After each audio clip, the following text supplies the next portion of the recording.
സംസ്ഥാനത്ത് ഒരു മാസത്തിനിടെ പൈനാപ്പിളിന് 35 രൂപയാണ് കൂടിയത്. കഴിഞ്ഞ മാസം കിലോയ്ക്ക് 30 രൂപയായിരുന്ന പൈനാപ്പിൾ ഇന്ന് വാങ്ങണമെങ്കിൽ 65 രൂപ നൽകണം. ഉൽപാദനം കുറഞ്ഞതാണ് വില ഉയരാൻ കാരണമെന്ന് വ്യാപാരികൾ പറഞ്ഞു. തിരുവനന്തപുരം ചാല മാർക്കറ്റിൽ നിന്നും ആദിൽ പാലോട് തയ്യാറാക്കിയ റിപ്പോർട്ട് കാണാം.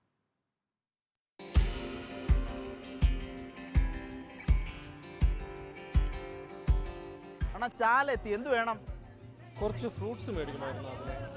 ഫ്രൂട്ട്സ് ഓറഞ്ച് വാങ്ങി. ഓറഞ്ചിന് ഇപ്പൊ നല്ല വില കുറവാണ്. ഇന്നലെ മക്കള് വീട്ടിൽ പറയുന്നുണ്ടായിരുന്നു അവർക്ക് കൈതച്ചക്ക വേണോ.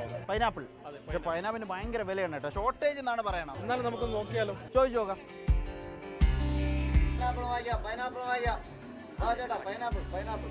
ആണോ? ആ ഒരു പൈനാപ്പിൾ വേണം. പൈനാപ്പിൾ ഒരുപാടുണ്ടല്ലേ? കിലോ എന്ത് വില? കിലോ 65 രൂപ. 65. കഴിഞ്ഞ മാസം എന്ത് വിലയായിരുന്നു? കഴിഞ്ഞ മാസം 30 ഇപ്പം പറ്റി. ഇപ്പം അവിടെ ഷോർട്ടേജാണ്, സാധനം വരവില്ല അങ്ങോട്ട്. അതാണ് ഇത്രയും വില കൂടാനുള്ള ഒരു സാധ്യത. മാസം കൊണ്ട് 30 രൂപ കൂടി.